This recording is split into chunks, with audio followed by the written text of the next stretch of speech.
രാമ രാമ രാമ ഹരേ ഹരേ ഹരേ കൃഷ്ണ കൃഷ്ണ കൃഷ്ണ ഹരേ ഹരേ ഹരേ രാമ രാമ രാമ ഹരേ ഹരേ ഹരേ കൃഷ്ണ കൃഷ്ണ കൃഷ്ണ ഹരേ ഹരേ ഹരേ രാമ രാമ രാമ ഹരേ കൃഷ്ണ കൃഷ്ണ കൃഷ്ണ ഹരേ ഹരേ ഹരേ രാമ രാമ രാമ ഹരേ ഹരേ ഹരേ കൃഷ്ണ കൃഷ്ണ കൃഷ്ണ ഹരേ ഹരേ ഹരേ രാമ രാമ രാമ ഹരേ ഹരേ കൃഷ്ണ കൃഷ്ണ കൃഷ്ണ ഹരേ ഹരേ ഹരേ രാമ രാമ രാമ ഹരേ ഹരേ ഹരേ കൃഷ്ണ കൃഷ്ണ കൃഷ്ണ ഹരേ ഹരേ ഹരേ രാമ രാമ രാമ ഹരേ ഹരേ കൃഷ്ണ കൃഷ്ണ കൃഷ്ണ ഹരേ ഹരേ ഹരേ രാമ രാമ രാമ ഹരേ ഹരേ ഹരേ കൃഷ്ണ കൃഷ്ണ കൃഷ്ണ ഹരേ ഹരേ ഹരേ രാമ രാമ രാമ ഹരേ ഹരേ ഹരേ കൃഷ്ണ കൃഷ്ണ കൃഷ്ണ ഹരേ ഹരേ ഹരേ രാമ രാമ രാമ ഹരേ കൃഷ്ണ കൃഷ്ണ ഹരേ കൃഷ്ണ മാതാജി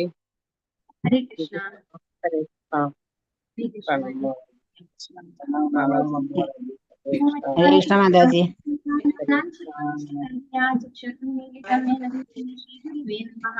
ശ്രീ ചൈതന്യമനോഭീഷ്ടം സ്ഥാപിതമേന ഭൂതലേ സ്വയം ഭഗവതാമുഖ്യം ദദാതി സ്വൽപദാന്തികം വന്ദേഹം ശ്രീഗുരു ശ്രീകമലം ശ്രീഗുരു ശ്രീരൂപം സാഗ്രജാതം സഗണരികുനാഥാന്വിതം തം സജീവം സാദ്വൈതം സാവധൂതം പരിജനസഹിതം കൃഷ്ണ ചൈതന്യദേവം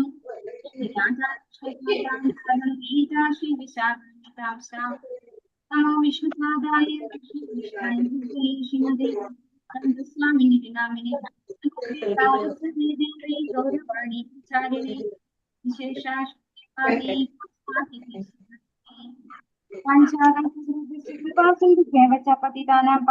പാവനേഭ്യോ വൈഷ്ണവേഭ്യോ നമോ നമഃ.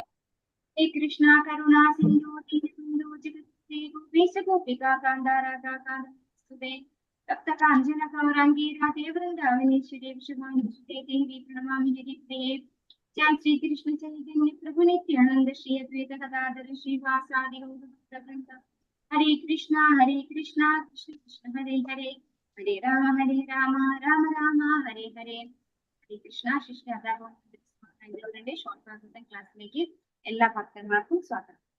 ഓം നമോ ഭഗവതേ വാസുദേവായ ഓം നമോ ഭഗവതേ വാസുദേവായ ഓം നമോ ഭഗവതേ വാസുദേവായ നിഗമകൽപതരോദ്ഗളിതം ഫലം സുഖമുഖാദമൃതദ്രവ സംയുതം പിബത ഭാഗവതം രസമാലയം മുരഹോ രസികാ ഗോപികാः നാരായണം നമസ്കൃത്യ നരം ചൈവ നരോത്തമം ദേവീം സരസ്വതീം വ്യാസം തതോ ജയമുദീരയേ നഷ്ടപ്രായേഷു ഭദ്രേഷു നിത്യം ഭാഗവത സേവയാ ഭഗവത്യുത്തമ ശ്ലോകേ ഭക്തിർഭവതി നൈഷ്ഠികീ കൃഷ്ണായ വാസുദേവായ ദേവകീ നന്ദനായ ച നന്ദഗോപകുമാരായ ഗോവിന്ദായ നമോ നമഃ. ഹരേ കൃഷ്ണ മദേകബന്ധോ മത്സംഗീൻ മദ്ഗുരോ മന്മഹാദനാമന്നിഷ്ഠ മദ്ഭാഗ്യാമദാനന്ദാനമോസ്തേ ഗ്രന്ഥ ശ്രീമദ് ഭാഗവതം കി ജയ ശ്രീ പ്രഭുപാദ് കി ജയ. ശ്രീമദ് ഭാഗവതം സ്കന്ധം 1 അധ്യായം 18. പരീക്ഷിത് മഹാരാജാവ് ബ്രാഹ്മണകുമാരനാൽ ശിക്ഷിക്കപ്പെടും. ശ്ലോകം 1. സൂത ഉവാച യോ വൈ ദ്രൗണ്യസ്ത്ര വിപ്ലുഷ്ടോ ന മാതുരുതരേ മൃതഃ അനുഗ്രഹാത് ഭഗവതഃ കൃഷ്ണസ്യാദ്ഭുതകർമ്മണഃ. കൃഷ്ണ. ഓം നമോ ഭഗവതേ വാസുദേവായ. ഓം നമോ ഭഗവതേ വാസുദേവായ. സൂത ഉവാച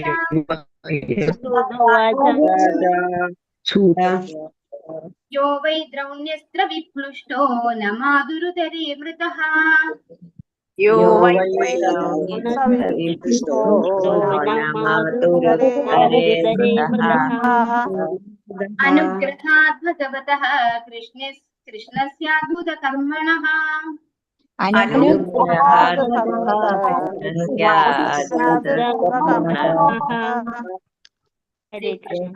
സൂത ഉവാച.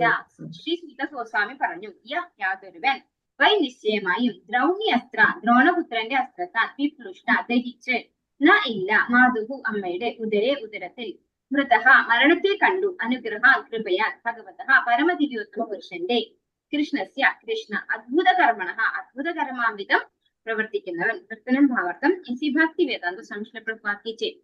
സൂത ഗോസ്വാമി പറഞ്ഞു, അദ്ഭുതകർമാവിധം പ്രവർത്തിക്കുന്ന പരമദിവ്യോത്തമ പുരുഷൻ ശ്രീകൃഷ്ണ ഭഗവാന്റെ കാരുണ്യ നിമിത്തം മാതൃഗർഭത്തിലായിരുന്ന പരീക്ഷിത് മഹാരാജാവ് ദ്രോണപുത്രന്റെ അശ്വത്ഥാമാവ് അസ്ത്രത്താൽ പ്രഹരിക്കപ്പെട്ടുവെങ്കിലും മരണപ്പെട്ടില്ല.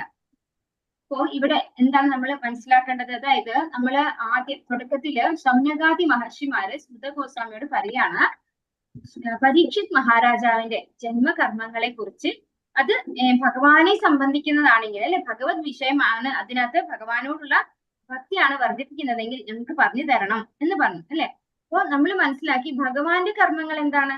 ജന്മകർമ്മജമേ ദിവ്യം ഏവം യോവേതി തത്വതഃ ദേഹം പുനർജന്മ നൈതിമാമേതി അർജുന. അപ്പോ ഭഗവാന്റെ ജന്മകർമ്മങ്ങൾ ദിവ്യമാണ്. ഇങ്ങനെയുള്ള ജന്മകർമ്മങ്ങളെ കുറിച്ച് നമ്മൾ കേൾക്കുമ്പോൾ നമുക്ക് എന്താണ് സംഭവിക്കുക?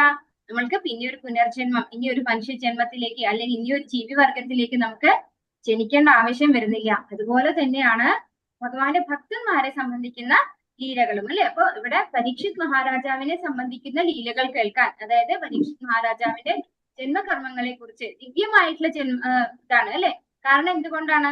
ഉത്തരയുടെ ഗർഭപാത്രത്തിൽ തന്നെ അശ്വത്ഥാമാവിനാൽ നശിപ്പിക്കപ്പെട്ടു പോയൊരു ഭ്രൂണമായിരുന്നു പരീക്ഷിത് മഹാരാജാവിൻ്റെത്. ഭഗവാനാൽ സംരക്ഷിക്കപ്പെട്ടതാണ് പരീക്ഷിത് മഹാരാജാവ്. അങ്ങനെയുള്ള പരീക്ഷിത് മഹാരാജാവിന്റെ കർമ്മങ്ങളെ കുറിച്ചും ലീലകളെ കുറിച്ചുമാണ് ആര് ചോദിച്ചത്? ശൗനകാദി മഹർഷിമാര്.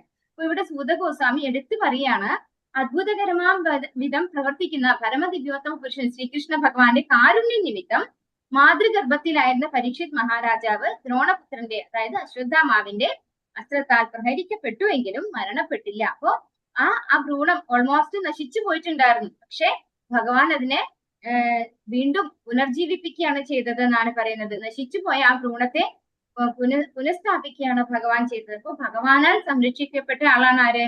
പരീക്ഷിത് മഹാരാജാവ്. അങ്ങനെയുള്ള പരീക്ഷിത് മഹാരാജാവിന്റെ കർമ്മങ്ങളെ കുറിച്ചാണ് നമ്മൾ കഴിഞ്ഞ അധ്യായത്തില് കലി പുരുഷനെ പോലും കൺട്രോൾ ചെയ്ത് നിർത്താനുള്ള കഴിവ് ആർക്കുണ്ടായിരുന്നു? പരീക്ഷിത് മഹാരാജാവിനുണ്ടായിരുന്നു. എല്ലാ രാജ്യത്തിലെയും ജനങ്ങളെ ഭഗവാന്റെ ആക്കാനും അവരെ 4 യമനിയമങ്ങൾ പാലിച്ചുകൊണ്ട് എന്താണ് കലിയെ അകറ്റി നിർത്താൻ സാധിപ്പിക്കുന്ന രീതിയിൽ അവരെ ട്രെയിൻ ചെയ്യിക്കാനുള്ള കഴിവും ആർക്കുണ്ടായിരുന്നു? പരീക്ഷിത് മഹാരാജാവിനുണ്ടായിരുന്നു. അങ്ങനെയുള്ള പരീക്ഷിത് മഹാരാജാവിന്റെ മരണത്തിന്റെ കാര്യത്തിലേക്കാണ് ആര് വരുന്നത്? ഇപ്പോ സുത ഗോസ്വാമി പറഞ്ഞു കൊടുക്കാൻ പോകുന്നത് അല്ലെ. അതിന്റെ ഒരു ഇതാണ് പറയുന്നത്. അതായത് നമ്മള് പറയുന്ന കേട്ടിട്ടുണ്ട് ആചാര്യന്മാര്, മാരേ കൃഷ്ണ രാഖേക്കോൻ, രാഖി കൃഷ്ണ മാരേക്കോൻ. ഭഗവാൻ ഒരാളെ കൊല്ലാൻ തീരുമാനിച്ചാല് അയാളെ ആരാലും രക്ഷിക്കാൻ പറ്റില്ല. ഭഗവാൻ ഒരാളെ സംരക്ഷിക്കാൻ തീരുമാനിച്ചാല് അയാളെ ആർക്കും കൊല്ലാനും പറ്റില്ല. അപ്പൊ ഭഗവാനാണ് ആത്യന്തികമായിട്ട് എല്ലാവരുടെയും മരണവും ജന്മവും ഒക്കെ അല്ലെ, സംരക്ഷണവും ഒക്കെ ഭഗവാനാണ് ഉറപ്പുവരുത്തുന്നത്. അപ്പോ ഇവിടെ സൂത ഗോസ്വാമി പറഞ്ഞു തുടങ്ങാണ് വളരെ ഭഗവാന്റെ അത്തരത്തിലുള്ള അത്ഭുതകരമായ ഒരു കർമ്മം, അതായത് കാരുണ്യ നിമിത്തം ഭഗവാനാൽ സംരക്ഷിക്കപ്പെട്ടിട്ടുള്ളതാണ് ഉത്തരയുടെ ഗർഭപാത്രത്തിൽ നിന്ന് തന്നെ പരീക്ഷിത് മഹാരാജാവ്. വർത്തമേസി ഭക്തി വേദാന്ത സ്വാമി പ്രഭാതിച്ച് പരീക്ഷിത് മഹാരാജാവിന്റെ ഭരണ നിപുണതയെ കുറിച്ച് ശ്രമിച്ച് വിശേഷിച്ചും കലിസത്വത്തെ ശിക്ഷിച്ചതിനെ കുറിച്ചും രാജ്യത്ത് യാതൊരുവിധ ദ്രോഹപ്രവൃത്തികളും ചെയ്യാനാവാത്ത വിധം കലിയെ പൂർണ്ണമായും കഴിവില്ലാത്തവനാക്കി തീർത്ത അദ്ദേഹത്തിന്റെ ഭരണ സാമർഥ്യത്തെ കുറിച്ചും ശ്രമിച്ച് നൈമിഷാരണത്തിലെ ഋഷിമാർ അത്ഭുത പരതന്ത്രരായി. പരീക്ഷിത് മഹാരാജാവിന്റെ വിസ്മയകരമായ ജനനത്തെക്കുറിച്ചും മരണത്തെക്കുറിച്ചും വിശദീകരിക്കുന്നതിൽ സൂത ഗോസ്വാമി തുല്യ ജിജ്ഞാസുവായിരുന്നു. നൈമിഷാരണ്യത്തിലെ ഋഷിമാരുടെ ജിജ്ഞാസ വർദ്ധിപ്പിക്കാനായി ഈ ശ്ലോകം സൂത ഗോസ്വാമി ഉരുവിട്ടു. അപ്പോൾ നമ്മള് ഭാഗവത ശ്രവണത്തിന് വേണ്ടുന്നത് എന്താണ്? ഏറ്റവും ആദ്യമായിട്ട് താല്പര്യം വേണം, നല്ലൊരു ജിജ്ഞാസ വേണം അല്ലെ. ഇതൊക്കെ എനിക്ക് അറിയുന്ന കഥയാണോ, ഇത് കേൾക്കാൻ വലിയ താല്പര്യമില്ല, അങ്ങനെയല്ല ഭാഗവതം കേൾക്കേണ്ടത്. ഇത് ഞാൻ ആദ്യമായിട്ട് കേൾക്കുവാണ് എന്നുള്ള ഒരു രീതിയിൽ വേണം നമ്മൾ എപ്പോഴും ഭാഗവതം ശ്രവിക്കാനായിട്ട്. അതായത് നമുക്ക് എപ്പോഴും നവം ആയിരിക്കണം ശ്രീമദ് ഭാഗവതത്തിലൂടെ ഭഗവാനെ സംബന്ധിച്ചും ഭഗവാന്റെ ഭക്തന്മാരെ സംബന്ധിച്ചും കേൾക്കുമ്പോൾ എന്നാണ് പറയുന്നത്. അപ്പൊ പരീക്ഷിത് മഹാരാജാവിന്റെ അത്തരത്തിലുള്ള കർമ്മങ്ങളെ കുറിച്ചൊക്കെ കേട്ട് എക്സൈറ്റഡ് ആയിട്ടിരിക്കുകയായിരുന്നു ആര്? ശൗനകാദി മഹർഷിമാര്. അങ്ങനെയുള്ള ശൗനകാദി മഹർഷിമാരോട് അതേപോലെ ഒരു എക്സൈറ്റ്മെന്റ് ആർക്കും ഉണ്ടായി, ഇത് എക്സ്പ്ലെയിൻ ചെയ്യാനായിട്ട് സുത ഗോസ്വാമിക്കും ഉണ്ടായിട്ടാണ് പറയുന്നത്. നൈമിഷാരണത്തിലെ ഋഷിമാരുടെ ജിജ്ഞാസ വർദ്ധിപ്പിക്കുന്നതിന് വേണ്ടിയിട്ട് അദ്ദേഹത്തിനും എന്തുണ്ടായി? ഭയങ്കരമായ ഒരു ഔത്സുക്യം, ജിജ്ഞാസ ഉണ്ടായി സൂത ഗോസ്വാമിക്കും എന്നാണ് പറയുന്നത്. അതിനായിട്ടാണ് സൂത ഗോസ്വാമി ഈ ഒരു ശ്ലോകം പറഞ്ഞത് എന്ന് പറയാണ്. ഹരേ കൃഷ്ണ മാതാജി, ഭാഗവതം നമുക്ക് വീണ്ടും വീണ്ടും കേൾക്കാനുള്ള ആഗ്രഹം ഉണ്ടാവില്ലേ? തീർച്ചയായിട്ടും ഉണ്ടാവും മാതാജി. അത് കേൾക്കണം എന്നുള്ളത്, അതായത് ആ ഒരു രീതിയിൽ ആ ഒരു എന്താ പറയാ ഉൾക്കൊണ്ടുകൊണ്ട് ഭഗവാനെ കുറിച്ചാണ് കേൾക്കുന്നത് എന്ന് മനസ്സിലാക്കിക്കൊണ്ട് നമ്മൾ കേൾക്കുമ്പോൾ, അല്ലാണ്ട് വെറുതെ ഭാഗവതം കേൾക്കണം എന്നുള്ള രീതിയിലല്ലാതെ ഇതെല്ലാം ഭഗവാനെ സംബന്ധിക്കുന്നതാണ്, ഇതാണ് നമ്മുടെ ആത്യന്തികമായ ലക്ഷ്യം എന്ന് മനസ്സിലാക്കി കഴിഞ്ഞ് ആ ഒരു എന്താ പറയാ ഒരു സറണ്ടറിങ് മൈൻഡോട് കൂടി കേൾക്കുന്ന ഒരു വ്യക്തിക്ക് ഇത് എത്ര കേട്ടാലും മതി വരില്ല. അത് അർജുനനും ഭഗവത്ഗീതയിൽ പറയുന്നുണ്ടല്ലോ. എനിക്ക് എത്ര കേട്ടിട്ടും 10ാമത്തെ അധ്യായത്തില് ഭഗവത്ഗീതയിൽ പറയുന്നുണ്ട്, ഭഗവാന്റെ വിഭൂതികൾ പറയുമ്പോൾ എനിക്ക് എത്ര കേട്ടിട്ടും മതിയാവുന്നില്ല, ഇനിയും സ്വാദ് കൂടി വരികയാണ് ചെയ്യുക. ഭഗവാന്റെ കഥകളും ലീലകളും കേൾക്കുമ്പോൾ ഓരോ തവണ കേൾക്കുമ്പോഴും പിന്നെയും രുചി കൂടുകയാണ് ചെയ്യാന്നാ പറയാം. നമോ ഭഗവതേ വാസുദേവായ ബ്രഹ്മഗോപോധിദാത്യസ്തു തക്ഷകാത് പ്രാണവിപ്ലവാത് ന സമ്മുമോഹോരുഭയാത് ഭഗവത്യർപ്പിതാശയഃ. ഹരേ കൃഷ്ണ. ഓം നമോ ഭഗവതേ വാസുദേവായ. ബ്രഹ്മഗോപോധിദാത്യസ്തു തക്ഷകാത് പ്രാണവിപ്ലവാത്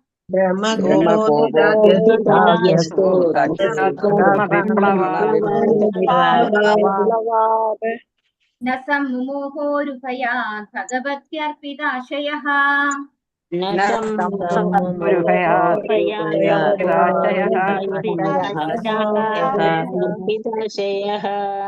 ബ്രഹ്മകോപ ബ്രാഹ്മണന്റെ കോപം, ഉദ്ധിത നിമിത്തം, യഹ് എന്തായിരുന്നു, തു എന്നാൽ, തക്ഷകൻ എന്ന സർപ്പത്താൽ, പ്രാണവിപ്ലവ ജീവൻ വിലയനം ചെയ്യുന്നതിൽ നിന്നും, ന ഒരിക്കലുമില്ല, സമ്മുമോഹ നിസ്സഹായ അവസ്ഥയിലായി, ഒരു ഭയാൽ അതിഭയം, ഭഗവതി പരമദിവ്യോത്തമ പുരുഷന് അർപ്പിച്ചു, ആശയ അവബോധം, പ്രജ്ഞനം ഭാവർത്തമേസി ഭക്തിവേദം സംസ്കൃതോപാധിച്ചേ. അതിലുപരി പരീക്ഷിത് മഹാരാജാവ് സ്വമനസാലെ പരമദിവ്യോത്തമ പുരുഷന് ആത്മസമർപ്പണം ചെയ്തിരിക്കാൻ ബ്രാഹ്മണകുമാരന്റെ ശാപം നിമിത്തം തക്ഷകൻ ദംശിച്ച് മരണപ്പെടുന്ന ചിന്ത അദ്ദേഹത്തെ ഒട്ടും വികാര തീവ്രനാക്കുകയോ ഭയപ്പെടുത്തുകയോ ചെയ്തില്ല. അപ്പോ വളരെ ധീര സാഹസികമായിട്ടുള്ള ഒരു പ്രവൃത്തിയാണ് ഇപ്പോ തൊട്ട് മുമ്പത്തെ അധ്യായത്തില് പരീക്ഷിത് മഹാരാജാവിനെ കുറിച്ചുള്ളത് സൂത ഗോസ്വാമി ശൗനകാദി മഹർഷിമാർക്ക് പറഞ്ഞു കൊടുത്തത് അല്ലെ. കലിപുരുഷനായിട്ടുള്ള ആ ഒരു കപട വേഷം ധരിച്ച, രാജാവിന്റെ വേഷം ധരിച്ച എന്താണ് ശൂദ്രനായിട്ടുള്ള ആ വ്യക്തിയോട് എങ്ങനെയാണ് പരീക്ഷിത് മഹാരാജാവ് ഇടപെട്ടത്, എങ്ങനെയാണ് അദ്ദേഹത്തെ കീഴ്പ്പെടുത്തിയത്. സ്വതവേ എങ്ങനെയാണ് എല്ലാ സാധാരണക്കാരെയും കലി കീഴ്പ്പെടുത്താണ് ചെയ്യുക അല്ലെ. പക്ഷെ പരീക്ഷിത് മഹാരാജാവ് അതുപോലൊരു സാധാരണ വ്യക്തി ആയിരുന്നില്ല, ഭഗവാന്റെ ശുദ്ധ ഭക്തനായിരുന്നു. അതുകൊണ്ട് തന്നെ അദ്ദേഹത്തിന് കലിയെ കീഴ്പ്പെടുത്താൻ സാധിച്ചു. അപ്പൊ ആ ഒരു കാര്യം പറഞ്ഞു കഴിഞ്ഞിട്ട് എങ്ങനെ അദ്ദേഹം മരണത്തെ കൂടെ ഫേസ് ചെയ്തു, അതാണ് ഇവിടെ അതിധീരമായിട്ട് തന്നെ മരണത്തെയും ഫേസ് ചെയ്യാണ് ചെയ്തത്. അപ്പൊ ഇവിടെ പറയാണ്, അത് മാത്രമല്ല അതിലുപരിയായിട്ട് പരീക്ഷിത് മഹാരാജാവ് സ്വമനസാല് പരമദിവ്യോത്തമ പുരുഷന് ആത്മസമർപ്പണം ചെയ്തിരിക്കുകയാണ്. അദ്ദേഹം അർജുനനെ പോലെ തന്നെ സമർപ്പണം ചെയ്തിട്ടുള്ള ഒരു ഡിവോട്ടി ആയിരുന്നു. ബ്രാഹ്മണകുമാരന്റെ ശാപം നിമിത്തം തക്ഷകൻ ദംശിച്ച് മരണപ്പെടുന്ന ചിന്ത അദ്ദേഹത്തെ ഒട്ടും വികാര തീവ്രനാക്കുകയോ ഭയപ്പെടുത്തുകയോ ചെയ്തില്ല. അയ്യോ ഞാൻ മരിക്കാൻ പോവുകയാണോ, എന്നെ പാമ്പ് കടിച്ചാണോ ഞാൻ മരിക്കുക, ഇങ്ങനെ ഒന്നും അദ്ദേഹം വിഷമിച്ചതേ ഇല്ല. ഒട്ടും അദ്ദേഹത്തെ വിഷമിപ്പിച്ചില്ല, ഒട്ടും വികാര എക്സൈറ്റ്മെന്റ് ഒന്നും കൊടുത്തില്ല പരീക്ഷിത് മഹാരാജാവിന്. അയ്യോ എന്നുള്ള ഒരു ചിന്ത ഒട്ടുമേ കൊടുത്തില്ല. വർത്തമേസി ഭക്തി വേദാന്ത സ്വാമിശ്രീ പ്രഭാതിച്ചേ ആത്മസമർപ്പണം ചെയ്ത ഒരു ഭഗവത് ഭക്തനെ നാരായണ പരായണൻ എന്ന് വിശേഷിപ്പിക്കുന്നു. അത്തരം ഒരു വ്യക്തി ഒരിക്കലും സ്ഥലകാല ദേശങ്ങളെയോ ഏതെങ്കിലും ഒരു വ്യക്തിയെയോ എന്തിനേറെ മരണത്തെ പോലും ഭയപ്പെടുകയില്ല. അവനെ സംബന്ധിച്ചിടത്തോളം പരമപുരുഷനോളം പ്രാധാന്യം മറ്റൊന്നിനുമില്ല. ആകയാൽ അത്തരം ഒരു ഭക്തൻ സ്വർഗത്തിനും നരകത്തിനും തുല്യ പ്രാധാന്യം കൽപ്പിക്കുന്നു.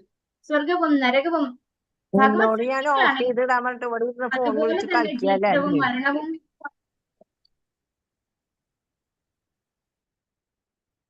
അതുപോലെ തന്നെ ജീവിതവും മരണവും ഭഗവാനാൽ സൃഷ്ടിക്കപ്പെട്ട അസ്തിത്വങ്ങളുടെ വ്യത്യസ്ത അവസ്ഥകളാണെന്നും ഭക്തന് ശരിക്കും അറിയാം. എന്നാൽ ഒരു പരിതസ്ഥിതിയിലും ഏതവസ്ഥയിലും നാരായണ സ്മരണം അത്യന്താപേക്ഷിതമാണ്. നാരായണ പരായണൻ ഇത് നിരന്തരം പരിശീലിക്കുന്നു. ഓ ഭഗവാന് ആത്മസമർപ്പണം ചെയ്തിട്ടുള്ള ഒരു വ്യക്തിയെ എന്താ വിളിക്കുന്നത്? നാരായണ പരായണൻ. ഭഗവാനാൽ സംരക്ഷിക്കപ്പെടുന്ന ആളാണ് അവര് അല്ലെ. കാരണം ഭഗവാനെ മാത്രമാണ് ആ വ്യക്തി ആശ്രയിക്കുന്നത്. ഭഗവാന്റെ ഭക്തന്മാര് ഭഗവാനെ മാത്രം ആശ്രയിച്ച് ജീവിക്കുന്നവരാണ്. അങ്ങനെയുള്ള വ്യക്തിയെ വിളിക്കുന്ന പേരാണ് നാരായണ പരായണൻ. അങ്ങനെയുള്ള നാരായണ പരായണനായിട്ടുള്ള ഒരു വ്യക്തി ഒന്നിനെ കുറിച്ച് വിഷമിക്കുന്നില്ല അല്ലെ.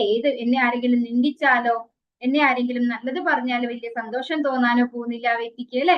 മരണം തന്നെ വന്നാലും ആ വ്യക്തി എന്താണ് ഒട്ടും ഭയപ്പെടുന്നില്ല എന്നാണ് പറയുന്നത്. മരണം എന്താണെന്ന് ഭഗവത്ഗീതയിൽ വ്യക്തമായി പറഞ്ഞിരിക്കുന്നു അല്ലെ. എന്താണ് മരണം? വാസാംസി ജീർണാനി യഥാ വിഹായ നവാനി ഗൃഹാതി നരോപറാണി തഥാ ശരീരാണി വിഹായ ജീർണാനി അന്യാനി സയ്യാതി നവാനി ദേഹി. മരണം എന്ന് പറയുന്നത് നമ്മുടെ ആത്യന്തികമായ അവസാനമല്ല. എന്തേ ഉള്ളൂ? ഒരു ഡ്രസ്സ് മാറുന്നത് പോലെ അല്ലെ, പഴകിയ ജീർണിച്ച് ഒരു ഉടുപ്പ് മാറുന്നത് പോലെ നമ്മൾ ഒരു ശരീരത്തിൽ നിന്ന് വേറൊരു ശരീരത്തിലേക്ക് തീർച്ചയായിട്ടും പോകും. നമ്മൾ ഭഗവത് ധാമത്തിലേക്ക് പോകണമെങ്കിൽ നമ്മൾ എന്ത് ചെയ്യണം? ഭഗവത് സ്മരണയോടുകൂടി നമുക്ക് ശരീരം ഉപേക്ഷിക്കാൻ സാധിക്കണം. അപ്പൊ നമുക്ക് എന്ത് ശരീരം കിട്ടും? ആധ്യാത്മികമായ ഒരു ശരീരം കിട്ടും. ഇനി ഭഗവാനെ സമർപ്പിക്കാതെ, ഭഗവാനെ കുറിച്ച് ചിന്തിക്കാതെ തന്നിഷ്ടപ്രകാരം ജീവിച്ചാലോ എന്ത് സംഭവിക്കും? പുരുഷ പ്രകൃതി സ്തോഹി ഭുങ്ക്തേ പ്രകൃതി ജാൻ ഗുണാൻ കാരണം ഗുണസങ്കോസ്യം സത് അസത്യോനി ജന്മസു. നമ്മളുടെ കർമ്മങ്ങൾക്കും നമ്മുടെ ആ സമയത്തുള്ള തോട്ട് പ്രോസസ്സിനും അനുസരിച്ച് നമുക്ക് അതിന് ഉചിതമായിട്ടുള്ള ഒരു ശരീരത്തിലേക്ക് നമുക്ക് പോകേണ്ടി വരും. അപ്പൊ മരണം എന്ന് പറയുന്നത് എന്തേ ഉള്ളൂ? ഒരു ഡ്രസ്സ് മാറുന്നത് പോലത്തെ ഒരു അവസ്ഥയുള്ളൂ. അപ്പൊ ഭഗവാന്റെ ഭക്തൻ ആ ഒരു രീതിയിൽ മാത്രമേ മരണത്തെ എടുക്കുള്ളൂ അല്ലെ. ഒരിക്കലും അദ്ദേഹം ഭയപ്പെടുന്നില്ല മരണത്തെ. മഹാരാജാവ് പരീക്ഷിത്ത് അത്തരം ശുദ്ധ ഭക്തനായിരുന്നു. കലിയുടെ സ്വാധീന വലയത്തിൽപ്പെട്ട് സുബുദ്ധി നഷ്ടപ്പെട്ട ഒരു ബ്രാഹ്മണ കുമാരനാൽ അദ്ദേഹം ധാർമ്മിക നിയമത്തിന് വിരുദ്ധമായി ശപിക്കപ്പെട്ടു. പരീക്ഷിത് മഹാരാജാവ് ആ ശാപത്തെ നാരായണ ഭഗവാൻ നൽകിയതാണെന്ന് വിചാരിച്ച് സ്വീകരിച്ചു.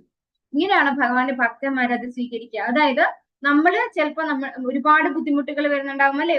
എന്തൊക്കെ പ്രയാസം വന്നാലും ഭഗവാന്റെ ഭക്തന്മാർ എങ്ങനെ എടുക്കുക?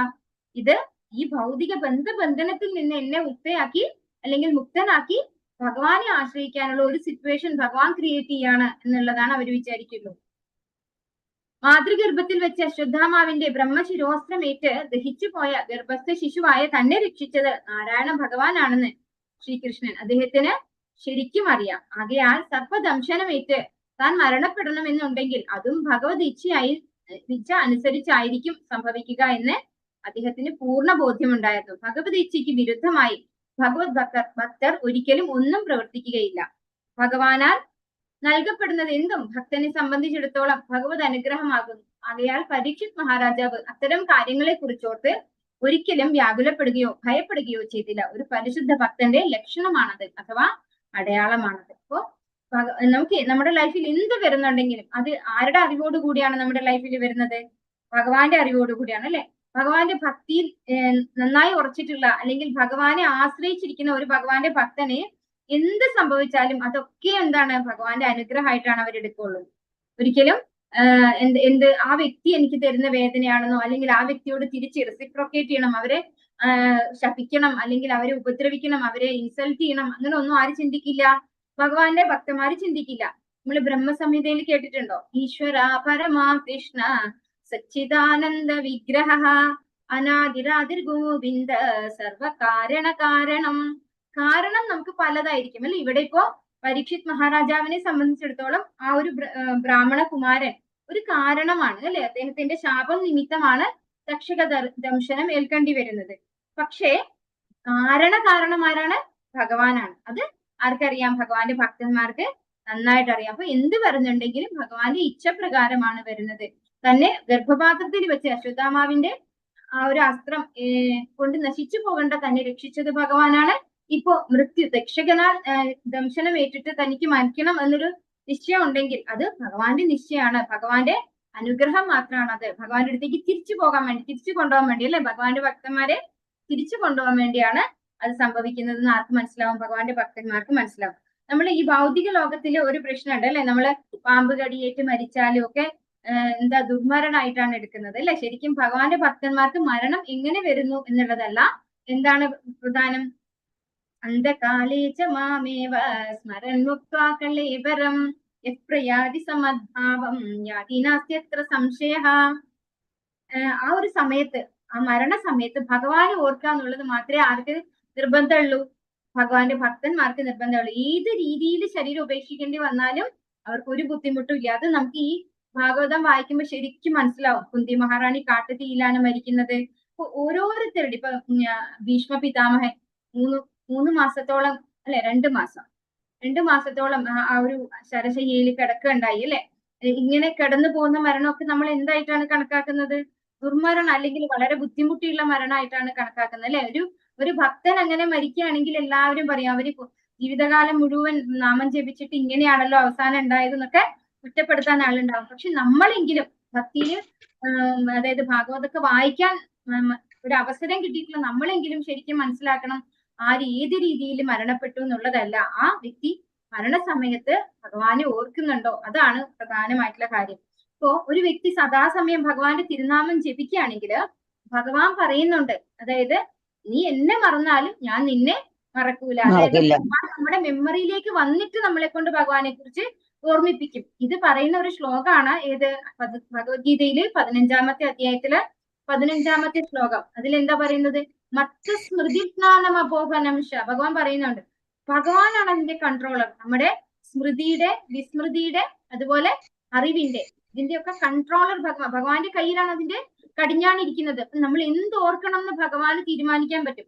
അപ്പോ ജീവിച്ചിരിക്കുന്ന സമയത്ത്, ബുദ്ധിയും ബോധവും ഉള്ള സമയത്ത് ഭഗവാന്റെ നാമം ജപിക്കുന്ന ഒരു വ്യക്തി അബോധാവസ്ഥയിൽ മരണപ്പെട്ടാലും ആ വ്യക്തിയുടെ ബുദ്ധിയിലേക്ക് പ്രവേശിച്ചുകൊണ്ട് ഭഗവത് സ്മരണ ഉണ്ടാക്കാൻ ഭഗവാന് സാധിക്കും. അതുകൊണ്ട് ഒരു വ്യക്തിയുടെ മരണം വെച്ച് നമ്മൾ അനലൈസ് ചെയ്യേണ്ട കാര്യമില്ല. നമോ ഭഗവതേ വാസുദേവായ ഉത്സൃജ്യ സർവദഃ സംഗം വിഘ്നാദാജിത സംസ്ഥിതിഃ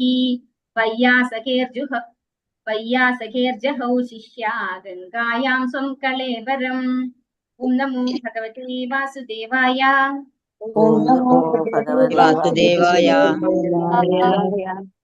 ഉത്സൃജ്യ സർവദഃ സംഗം വിഘ്നാദാജിത സംസ്ഥിതിഃ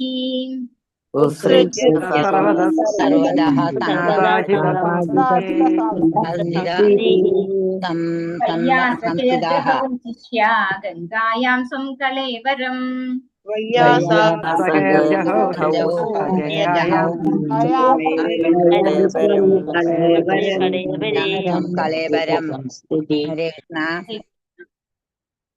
ഉത്സൃജ്യ ഉപേക്ഷിച്ചതിന് ശേഷം സർവതഃ ചുറ്റിലുമുള്ളതെല്ലാം സംഘം സംസർഗം വിജ്ഞാത മനസ്സിലാക്കി അജിത ഒരിക്കലും പരാജയപ്പെടുത്താൻ കഴിയാത്തവൻ അജിതനായ പരമദിവ്യോത്തമ പുരുഷൻ സംസ്ഥിതി യഥാർത്ഥ നില വയ്യാസകേഹേ വ്യാസപുത്രന് ജഹൗ ഉപേക്ഷിച്ചു ശിഷ്യനെ പോലെ ഗംഗാ നദീ തീരത്ത് സ്വം അദ്ദേഹത്തിന്റെ സ്വന്തം കളേവരം ഭൗതിക ശരീരം ദർശനം ഭാവാർത്ഥം എസി പാർട്ടി വേദാന്ത സംശയ പ്രഭാത്തിച്ച്.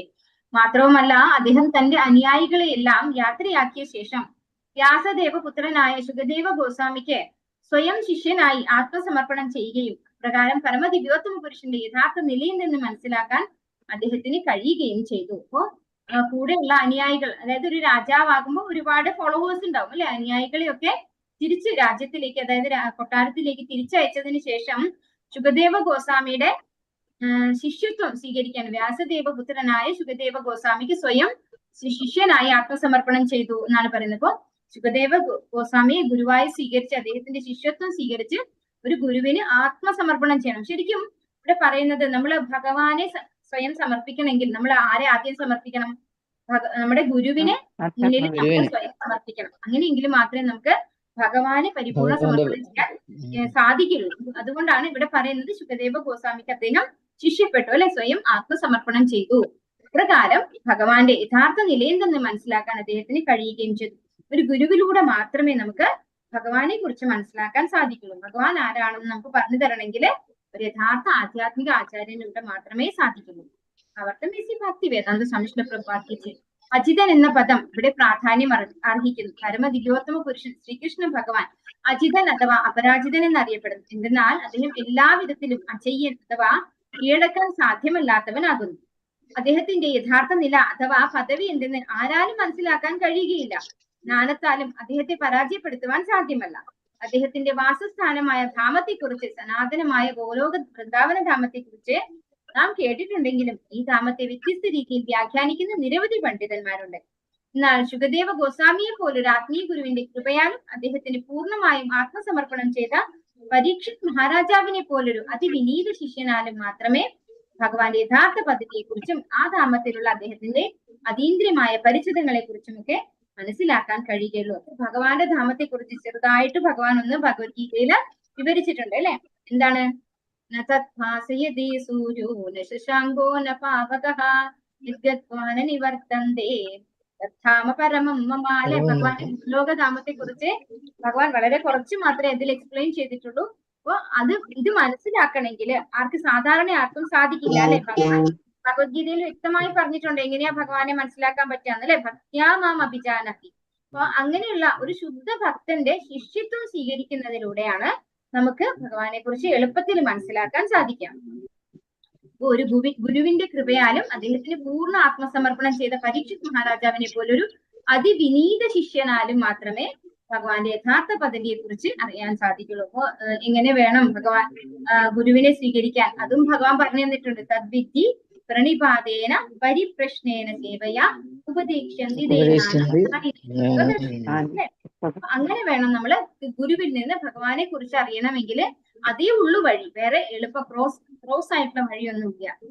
ഭഗവാന്റെ അതീന്ദ്രിയ പദവിയെ കുറിച്ചും അദ്ദേഹത്തിന്റെ സനാതനമായ അതീന്ദ്രിയ ധാമത്തിൽ എത്തിച്ചേരാനുള്ള അഥവാ സനാതനധാമം പ്രാപ്തമാക്കാനുള്ള അതീന്ദ്രിയ മാർഗത്തെ കുറിച്ചും ഗ്രഹിച്ച പരീക്ഷിത് മഹാരാജാവ് തന്റെ പ്രാപ്തിസ്ഥാനത്തെ കുറിച്ച് പൂർണ്ണ വിശ്വാസമുള്ളവനായി തീർന്നു. മാത്രവുമല്ല, ഇതേക്കുറിച്ച് എല്ലാം മനസ്സിലാക്കിയ രാജാവിന് യാതൊരുവിധ പ്രയാസവും കൂടാതെ ഭൗതികമായ എല്ലാ ബന്ധനങ്ങളെയും സ്വശരീരം പോലും ഉപേക്ഷിക്കുവാൻ, അങ്ങനെ ഭൗതികമായ സർവ്വതിനെയും പരിത്യജിക്കുവാൻ കഴിഞ്ഞു. ഭഗവത്ഗീതയിൽ ഇപ്രകാരം പ്രസ്താവിച്ചിരിക്കുന്നു: പരം ദൃഷ്ട്വാ നിവർത്തതേ. പരം അഥവാ പരമശ്രേഷ്ഠമായതിനെ ദർശിക്കുവാൻ ഒരുവന് കഴിവുണ്ടാകുമ്പോൾ എല്ലാവിധ ഭൗതിക ബന്ധനങ്ങളെയും അവൻ ഉപേക്ഷിക്കുവാൻ, പരിത്യജിക്കുവാൻ കഴിയുന്നു. ഇതാവണം നമ്മുടെ ഭാഗവത പാരായണത്തിന്റെ ഒരു യഥാർത്ഥ ലക്ഷ്യം അല്ലെ. നമ്മള് 1-ാമത്തെ സ്കന്ധത്തിലൂടെ പതിയെ നടന്നു പോവാണ് അല്ലെ.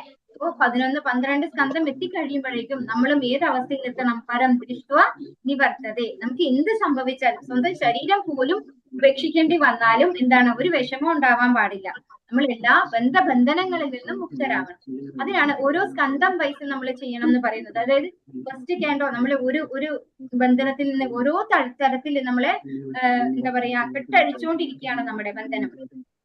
സ്കന്ധം 1, 2, 3 അങ്ങനെ പോയിക്കൊണ്ടിരിക്കുമ്പോ അവസാനം എത്തുമ്പോ നമുക്ക് ആ ഒരു ഉൾക്കൊണ്ടുകൊണ്ട് നമ്മൾ പഠിക്കുകയാണെങ്കിൽ, അല്ലെങ്കിൽ ഭാഗവതം കേൾക്കുകയും മനസ്സിലാക്കുകയും ചെയ്യുകയാണെങ്കിൽ നമ്മുടെ ഈ ഭൗതിക ബന്ധനങ്ങളിൽ നിന്ന് നമുക്കും മുക്തി കിട്ടും. അല്ലെങ്കിൽ നമുക്കും അതിനോട് അത്ര വലിയൊരു ആസക്തി ഉണ്ടാവില്ല.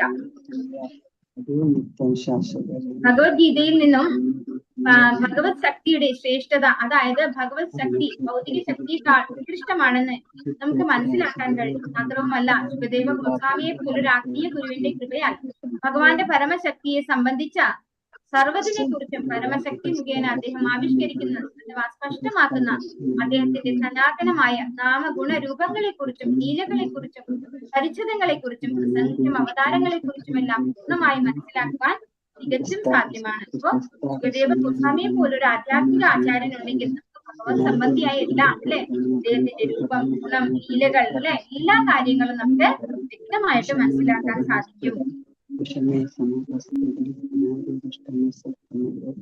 ഭഗവാന്റെ ഈ പരമശക്തിയെ കുറിച്ച് അഥവാ ആനന്ദ ശക്തിയെ കുറിച്ച് പൂർണ്ണമായും ഗ്രഹിക്കാത്ത ഒരുവനെ മായി അഥവാ ഭൗതിക ശക്തി ഉപേക്ഷിക്കുവാൻ കഴിയുകയില്ല.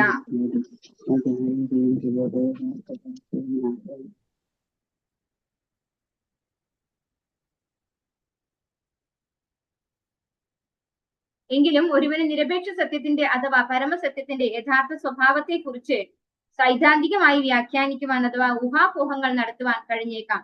ശ്രീകൃഷ്ണ ഭഗവാന്റെ കൃപയാൽ പരീക്ഷിത് മഹാരാജാവിനെ ശുകദേവ ഗോസ്വാമിയെ പോലൊരു മഹത് വ്യക്തിത്വത്തിന്റെ കൃപയ്ക്ക് പാത്രമായി തീരുവാനും അജയ്യനായ പരമദിവ്യോത്തമ പുരുഷന്റെ യഥാർത്ഥ പദവി എന്തെന്ന് അഥവാ സാക്ഷാത്തായ നില എന്തെന്ന് മനസ്സിലാക്കുവാനും കഴിഞ്ഞു. വേദശാസ്ത്രങ്ങളിൽ നിന്നും ഭഗവാനെ കണ്ടെത്തുക അത്യന്തം പ്രയാസമാണ്. എന്നാൽ ശുകദേവ ഗോസ്വാമിയെ പോലുള്ള മുക്താത്മാക്കളായ ഭക്തരുടെ കൃപയുണ്ടെങ്കിൽ ഭഗവാനെ അറിയുക അഥവാ കണ്ടെത്തുക വളരെ എളുപ്പമാകുന്നു. ഭഗവാന്റെ ഭക്തന്മാരിലൂടെയാണ് നമുക്ക് ഭഗവാനെ കുറിച്ച് ശരിക്കും മനസ്സിലാക്കാൻ സാധിക്കുക. അല്ലാതെ ഉള്ളവരെന്താണ്, ഭഗവാനെ കുറിച്ച് എന്തൊക്കെയോ അറിയാമെന്ന് ഭാവിച്ച് എന്തൊക്കെയൊക്കെയോ പറയും അല്ലെ, പക്ഷെ എന്തായിട്ടുണ്ടാവില്ല അവരുടെ ഉള്ളില് ഭഗവാനോടുള്ള ഒരു പ്രേമഭക്തി ഇല്ലാതെ എന്തെങ്കിലുമൊക്കെ കേട്ടിട്ട് യാതൊരു കാര്യമില്ല. അതുകൊണ്ടാണ് നമ്മൾ പറയാറുള്ളത് എന്താണ്, ശ്രീമദ് ഭാഗവതം എന്താണ്, ഗ്രന്ഥഭാഗവതം ഭാഗവതനിൽ നിന്ന് ശ്രമിക്കണം എന്ന് പറയുന്നത് അല്ലെ.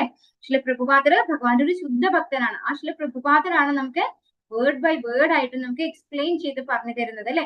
നമ്മൾ ഈ ഭാഗവതം വായിക്കുമ്പോൾ നമ്മൾ ശരിക്കും പറഞ്ഞു കഴിഞ്ഞാല് ശ്രീല പ്രഭുപാദരുടെ കൈക്കുള്ളിൽ ഉള്ളത് പോലെ അത്രയും അടുത്ത പ്രഭുപാദർ നമ്മളെ കൂടെ ഉണ്ടാവും. അപ്പൊ ഭഗവാന്റെ ശുദ്ധ ഭക്തനാണ് ശ്രീല പ്രഭുപാദർ. അദ്ദേഹത്തെ പോലൊരു ആധ്യാത്മിക ആചാര്യനിൽ നിന്നാണ് നമ്മൾ എന്ത് കേൾക്കുന്നത്, ശ്രീമദ് ഭാഗവതം കേൾക്കുന്നത്.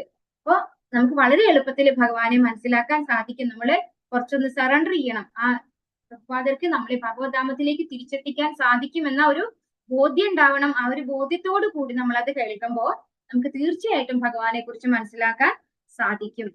നമ്മള് ബ്രഹ്മസംഹിതയിൽ പറയുന്നുണ്ട് ഒരു ശ്ലോകം, എന്താണ്?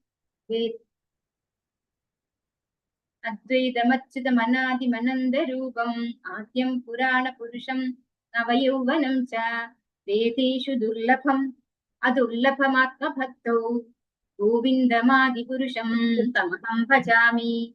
വേദേഷു ദുർലഭം, അതാണ് ഇവിടെ പറയുന്നത്. വേദശാസ്ത്രങ്ങളിൽ നിന്നും ഭഗവാനെ കണ്ടെത്തുക അത്യന്തം പ്രയാസമാണ്. വേദേഷു ദുർലഭം, എന്നാൽ അതുർലഭമാത്മഭക്തോ, എന്നാൽ ശുകദേവ ഗോസ്വാമിയെ പോലുള്ള മുക്താത്മാക്കളായ ഭക്തരുടെ കൃപയുണ്ടെങ്കിൽ ഭഗവാനെ അറിയുക അഥവാ കണ്ടെത്തുക വളരെ എളുപ്പമാകുന്നു എന്നാണ് പറയുന്നത്. ഭഗവാന്റെ ഭക്തന്മാരിലൂടെയാണ് ഭഗവാനെ അറിയാൻ സാധിക്കുക. അത് എല്ലാ ശാസ്ത്രങ്ങളും അത് കൺഫേം ആയിട്ട് പറയുന്നുണ്ട്. ഹരേ കൃഷ്ണ. വാഞ്ചാകൽപതരൂപ്യശ്ച കൃപാസിന്ധുഭ്യശ്ച പതിതാനാം പാവനേഭ്യോ വൈഷ്ണവേഭ്യോ നമോ നമഃ. അനന്തകോടി വൈഷ്ണവന്തി की जय, श्री प्रभुपाद की जय, गुरु महाराज की जय, गौर प्रेमानंदे, हरि हरि बोल. हरे हरि बोल. हरे कृष्ण. हरे कृष्ण.